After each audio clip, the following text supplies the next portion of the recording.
งามอยู่ดอกเข่าได้อยู่พี่น้องเอ้ยซ้ำนี่โอ้ยพอดีนี่เนาะน้ำเนาะอ๋อเท่าส่วนลายปลายังเจ้าได้โอ้ปลาเค็งมาปีนี้เนาะขึ้นมาแต่ละน้องค่อยทำไปจักเฮ้ยมันดิ้นอยู่เนาะใช่หนึ่งเด้อโอ้ยคนหมู่มานแล้วคนหมู่ได้นี่อย่าได้เอาได้อย่าให้เสียลุงได้พี่น้องเลยเนาะอายแก้วอายเคยเพิ่นได้เฮ้ยโอ้แมวจักนี่โอ้ยของว่านนี่พี่น้องเลยโอ้มึงเด้อพี่น้องเด้อไปไงว้าย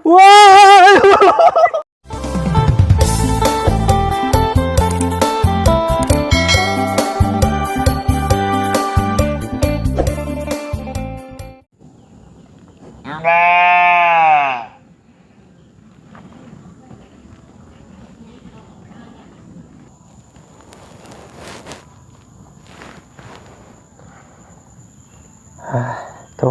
พี่น้องเลยบรรยากาศแบบนี้บ่ได้เห็นดนนานเติบได้บ่จันก็ได้แบบนี่พี่น้องเลยเนาะปีหนึ่งมีเทื่อหนึ่งเด้อพี่น้องเด้อแบบนี้ หาเบิ่งได้ปีหนึ่งเทื่อหนึ่งเด้อพี่น้องเนาะบรรยากาศแบบกกเข่าออกห่วงออก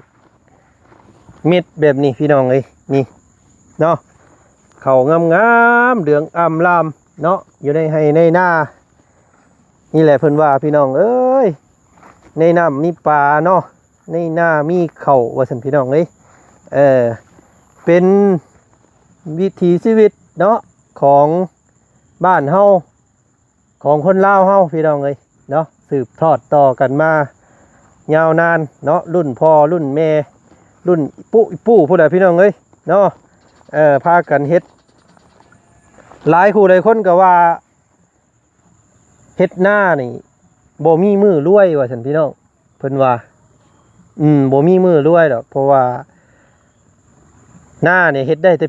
ปีเดียวเฮ็ดได้แต่เทื่อเดียวเพิ่นว่าเนาะก็แม่นของเพิ่นอยู่พี่น้องเนาะบ่รวยดอกเฮ็ดหน้านี่แต่ว่าก็บ่จนเนาะ เพราะว่าเขามีข้าวกินว่าซั่นซะพี่น้องเลยบ่ได้ซื้อข้าวบ่ได้ซื้อน้ำเนาะ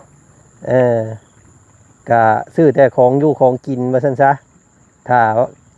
าแบบบ่โลภเนาะถ้าบ่อีหยังเพิ่นเอิ้นพี่น้องกันบ่แล่นน้ำสังคมก็พอเพียงนะพี่น้องเลยนี่แหละเนาะก็ตามนั่นแหละพี่น้องเลยกับบ่มีอย่างหลายเนาะมีข้าวกินนี่แหละได้โยปีหนึ่งย่างต่ำเนาะ160-170 สอบนี่แหละนาทั้งเบิดนี่ก็ได้พี่น้องเลยนี่ได้โยพี่น้องเลยเนาะพอได้กินแต่ว่าบ่ได้ขายเนาะแม่นอยู่เพิ่นว่าบ่ด้วยดอกพี่น้องเลย ใช่ได้อยู่บ่ปลานั่นอ๋อยังบ่ทันได้เอาลงเอาบ่นี่โอ้น้ำมันอยากเปิดเด้อนี่พี่น้องเอ้ยโอ้บ่ได้ลงมาใกล้เนาะปีนึงแหละพี่น้องเอ้ยบ่จันก็ได้แต่เก่ากันนี่แล้วกับตู่พ่อเพิ่นตะกี้ได้เฮ็ดอยู่พุ่นตะกี้นี่มันปรับมาใหม่ถือว่าประสบผลสำเร็จพี่น้องเอ้ย2 ปี3 ปีที่แล้วเนาะพี่น้องเอ้ยใส่มานแล้วของเช้านี่มานอยู่บ่สวัสดีพี่น้องบ้านแล้วของเช้านี่บ้าน10 โลนั่นแหละป๊าดเนาะได้ฮอด10 โลพุ่นโอ้แบกใส่กระสอบคุยขึ้นมาเลยเมื่อคืนนี่ว่าของเช้านี่พี่น้องเอ้ยมันตอนแรกยังบ่ฮู้เด้อเนาะเอาลองเบิ่งพอดีน้ำพอดีบ่นี่น้ำพอดีโอ้พอดีปลามันใช้พาเกี่ยวลงพุ่นก่อนไปเลยจึงลงเบิ่งพี่น้องเอ้ยเนาะเดี๋ยวเบิ่งลงก่อนโอ้คณะเรานี่เนาะไปคู่ปีคืออยู่นี่พี่น้องเอ้ยปีใดปีนั้นเด้ออยู่นี่เนาะข่อยป้านข่อยก็จนกระโตข่อยจนเตี้ยน้ำนี่โมเมนต์ยังได้เบรกก้อนหินป้านคณะอ๋อเท่าเข่าเล่าพี่น้องเอ้ย จักเข่าจักหญ้าเนาะหญ้าก็อยากหลายคนข้างหลายในปีนี้งามอยู่ดอกเข่าได้อยู่พี่น้องเอ้ยซ้ำนี่โอ้ยพอดีนี่เนาะน้ำเนาะเท่าส่วนลายปลายังเจ้าได้โอ้ปลาเค็งมากปีนี้เนาะ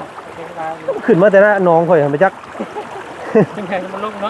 ข่อยชื่อว่าเป็นทะเลแซนพอได้ปลาเค็งหันพี่น้องเลยเพื่อนหันพี่น้องเลยนี่พอดีเลยซ้ำนี่แหละชื่อมากนี่โอ้น้ำพอดีปลาโหลดพอดีปลาบืนไม่ได้ขาดทั้งอื่นบ่ลงนี่เนาะย่านแต่มันไปทั้งอื่นแหละพี่น้องเลยย่านมีหัวขาดนี่ช่วงน้อยยังมีปลาใหญ่ได้นี่ช่วงนี้ยังอันนั้นอยู่ปลาคอปลาอันนั้นยังหลายเฮ้ย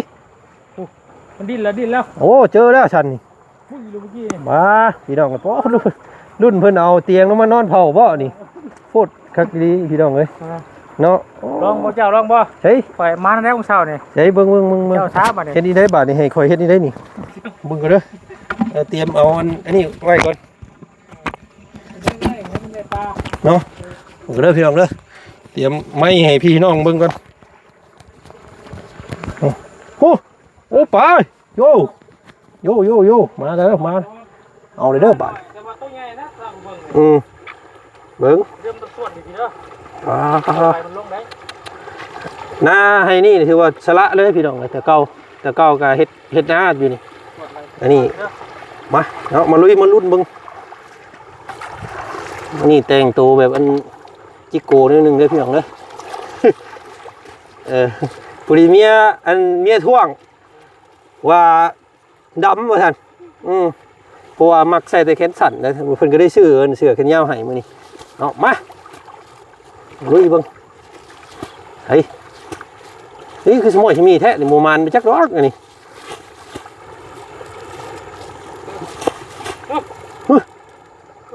เฮ้ยมันดิ้นอยู่เนาะใช่หนึ่งเด้อโอ้ยคนโมมันแล้วขโมยได้นี่อย่าได้เอาได้อย่าให้เสียลุงได้พี่น้องเลยเนาะอายแก้วอายเคยเพิ่นได้เฮ้ยโอ้แม่จักนี่โอ้โอ้โธ่หน่อยแต่ใหญ่โอ้มีฮอดอันใดยังพี่น้องเลยกบลังแข็งเพิ่นเอิ้นโอ้พอแล้วเด้อเอาแต่ว่าปลาซิวอยากน้อยเนาะปลาซิวหน่อยมียังคือดิ้นปลายังกินนี่จ้ะโอ้ปลาคอปลาดุกโอ้มาบึ้งเทไปสิบ่เอาน้องนี่รถเลยเนาะโธ่หมูหมามันบ่ได้ลงมาบ่กลางค่ำกลางคืนเนาะใครอยู่มันมีน้ำไปสิได้อยู่เนาะเขาว่าเมื่อวานนี่คือเห็นข่าวว่านั่นบ่เทได้ปลาเหี้ยบ่เมื่อวานนี่พี่น้องเอ้ยว้าวบึงเด้อพี่น้องเด้อปลาใหญ่ว้าวโอ้ยคนรู้ว่าเอียนโอ้ยตายโอ้ยงูแต่เหโอ้ยตายโอ้ยคือบอกคนนั้นได้กินนี่ยังหมดตายเนาะปล่อยเพิ่นไปซะพี่น้องเอ้ยมันลงมากินปลานี่ได้อยู่เอาอันนั้นมาอยู่ขอดอันนี้ไว้ก่อนแนวมัดเพิ่นนี่บ่เพิ่นมัดอยู่นี่บ่เห็นว่ามันขาดเนาะมัดอยู่พี่ก็ได้มันยาวโพด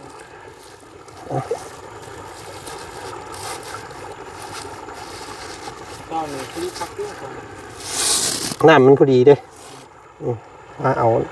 เสือกไว้ก่อนโอ้ยหาข้อไว้โดดน้ำเกี่ยวเนี่ยก็เกี่ยวยังน้ำอีกนาเกี่ยวแล้วแม่นแล้ว ไปหมานอยู่เด้อพี่น้องเอาถุงก่อนแป๊บนึงฮึบโอ้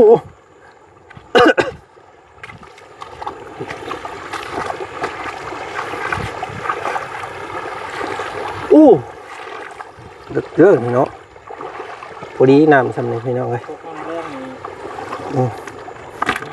โอ้ปลาคอเด้อเมื่อกี้นี่ปลาคอปลาเข็งพี่น้องเลยเนาะส่วนปลาใหญ่นี่ยังทันได้ลงในช่วงอีกสักหน่อยพุ่นพวกปลาคอพวกปลาดุกพี่น้องเลยอันนี้เป็นพวกกันปลาน้อยก่อนปลาซิวปลาสอดเนาะเอาโอเคได้โบราณแต่ได้ใหญ่มือนี่พี่น้องเลยเนาะปลาทอกเกือบมันซับหัวเมื่อกี้นี่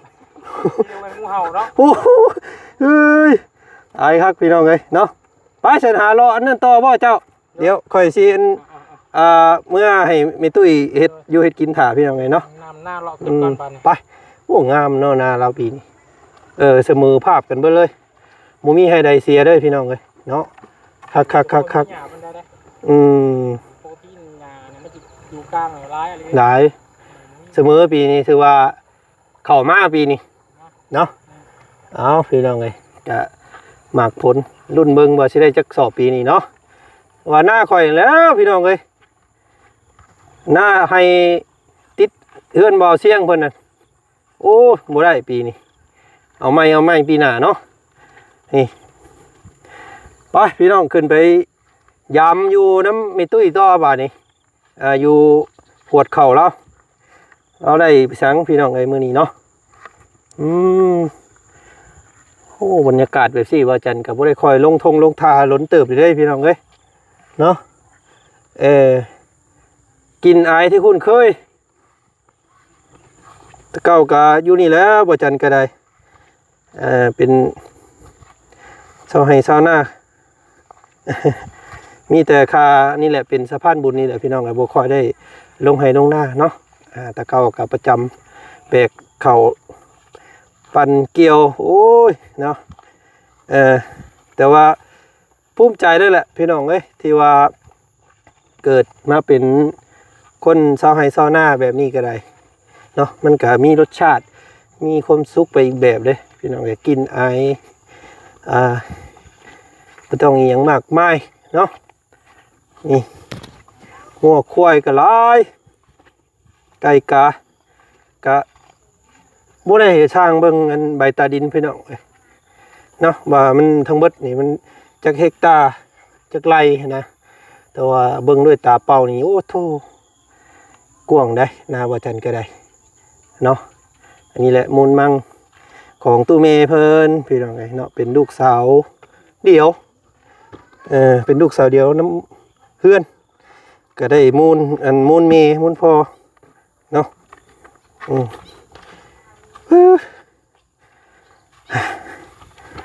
ไป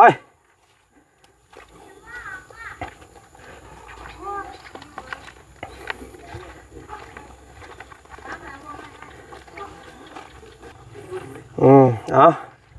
เปิดโทษเมื่อกี้นี่ปุ้ยพี่น้องเลยคิดว่าเอียน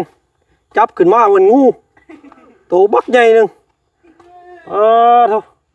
ลงยามหลังงูประมาณไปได้นั่นเนาะ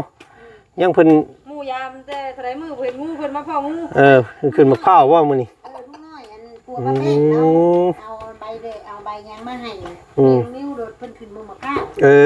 ขึ้นกกนี่บ่โตสูงซ้ำระวัดระวังเด้อมันแบบนี้เป็นอย่างนี้เขาไม่อย่างนี้มาสาวพี่น้องมายามนะไม่ตุ้ยต่อบาทนี่มาเยี่ยมมายามแล้วเด้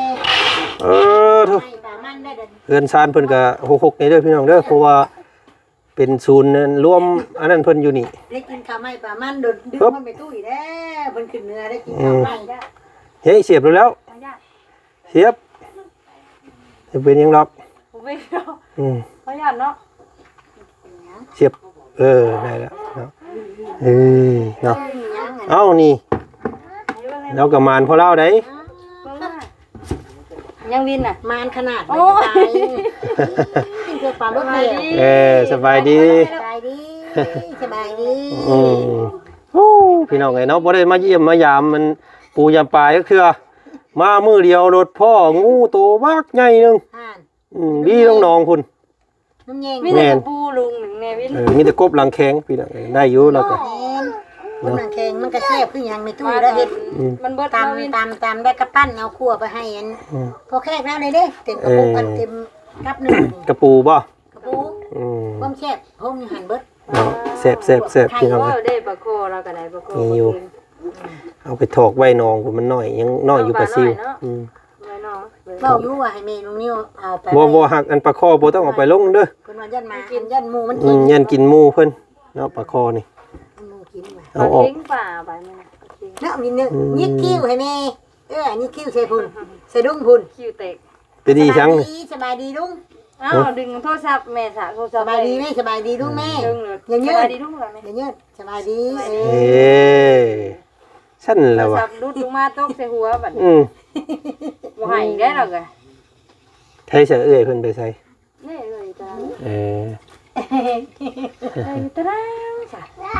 บ่ได้ไปเยี่ยมอันตุพอน้ำซับมื้อนี้พี่น้องเพิ่น เพิ่นไปมัน เอาไปสั่งไปให้เราในมื้อนี้ ปลาแห้ง โอ้ปลาแห้งปลาชม อืม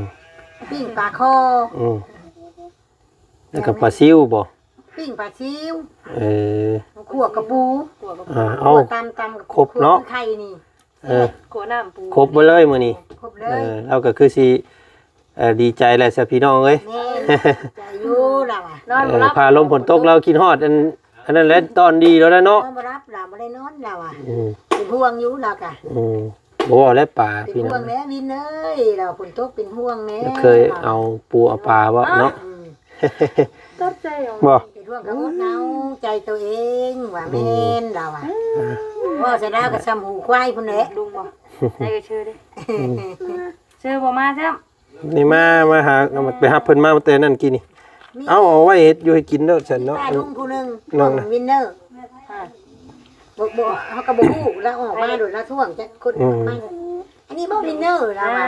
อ้าวคือไงแท้ เป็น FC เห็น เนาะ แล้วว่าFC winner นี่ อัน วินเฮ็ดได้วินเฮ็ดได้วินสบายดีบ่ สบายแล้วก็สบายดีเธอก็สบายดีด้านนู้นแหละ นั่นน่ะถามน้ำทางหันน้ำทางถนนนั่น แล้วปีหน้าจังยามแดงยามค่อยจังไปเฮียนนำไอ้เสื้อพุ่นเด้อ ไปว่าไปเฮียนซื่อมีแต่อยากไปเฮียนแต่ว่าไปเฮียน ไอ้โลดอนุบาลนะอนุบาลเรียก เชื่อเปล่า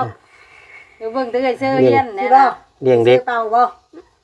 ไปซื้อเบาแกนบ่ ไอ้ตาเปล่าที่บ่ไอ้ตาเปล่าแบบนี้บ่ เฮ็ดแอร์อ่อนด้วย เห็นบ่เอ็นคือไอ้ตาอยู่ห่ะเจ้า น้อยจังไป บ่ เฮียนน้ำเพิ่นกลับมาแล้วทางเปื้อนซ้ำโอ้ แม่น แวะดินน้ำเมตู้ว่าเตียงเพิ่นแล้วก็ใครแล้ว นี่ใครขึ้น เรานอนแล้วเราลุกขึ้นมาแล้วก็ยิ้มแย้มแจ่มใสดีอยู่พี่น้องเอ้ย ธรรมดาเด้ เบิ่นเนาะอย่างเดียวว่าใครขึ้นแล้ว ดีขึ้นแล้ว คือแล้วก็ใครไปน้ำแน่แล้วก็ โดย แล้วพอกบ่ไก่แล้วนะ บ่เพิ่นบ่พอกเราบ่กล้าพอกเราย่านเราอะเอาสั่นใช้เฮ็ดนึ่งข้าวนึ่งน้ำเรียบร้อยบ่ได้บ่แล้วบ่ได้บ่เฮ็ดของอยู่ของกิน ไม่ไว้ มุกปลาทรงปลาซิวบ่มีบ่หิวเด้เนาะ มีอยู่เนาะมุกนึง เมนตี้ เดี๋ยวลงมาหลังจากยามตัวนั้นมายามตัวนี้ได้พี่น้องเอ้ยบาดนี้เฮ็ดเบิ่งเจ้าผู้ทางนี้ก็กบปีนท้องพังล่างอยู่พี่น้องเอ้ย กบลงนะกบตาย ต้มไม่ของเจ้าต้มนะบ่ ต้มอยู่เพื่อนแม่น้องเชอเพิ่นเฮ็ดอยู่ บ่ เอาแต่มุกปลาซิวแหละ เอาได้ มีแล้วเพิ่นหนึงอยู่เอาแต่มุกปลาซิวให้ข่อยก็พอใส่ก่อน ไปเสิพี่น้องก็เบิ่งโอ้ข้าวเฮาก็พอแล้วเนาะงามอยู่ข้าวเฮาก็ได้โอ้ยอยากงัวนี่แหละพี่น้องเอ้ย ได้เปิดมาบ่มี เอ้าแล้วซั่นยาแล้วซั่น เปิดมาบ่มีผู้นี้มาทางแม่ มันบ่แม่นนะเอ็นดิเด็กปิ้งมาตรงกินอยู่อันนี้ว่าเจ้านี่อยู่ท้ายค่ะนี่บ่ซิวเท่านี้ เนาะโอเคพี่น้องเอ้ยโอ้ผู้เข้าแล้วของเบาจันเพิ่นพี่น้องเอ้ยทางนี้เนาะอันนี้เป็นของเข้าพันที่เอามาจากน้องน้ำเพิ่นแน่ออกอยู่พี่น้องเอ้ยเห็นอยู่เนาะผสมกันกับเข้าทั้งมีน้องเชื่อเพิ่นดำใส่แน่เนาะกะลองเบิ่งปีนี้พี่น้องเอ้ยสิเป็นจังได๋แหละแต่ว่ายังบ่ทันออกเด้อเข้าเบาจันพี่น้องเอ้ยเนาะยังยัง แสดงว่าเป็นข้าวกลางพี่น้องเนาะโอเคนะคลิปนี้ก็สบายดีสวัสดีเด้อพี่น้องมัดสุขุสุคนเนาะน้องปูน้องปลากับค่ำแล้วมื้อนี้ว่าสิพาพี่พ่อน้องมาเบิ่งกับเบิ่งบ่ได้แล้วเนาะเอาเจอกันใหม่มื้อหน้ามื้อในสิพาพี่พ่อน้องมาเบิ่งใหม่แล้วกันพี่น้องเอ้ยเนาะสำหรับคลิปนี้ไปก่อนเด้อสบายดีพี่น้องเอ้ยเนาะไป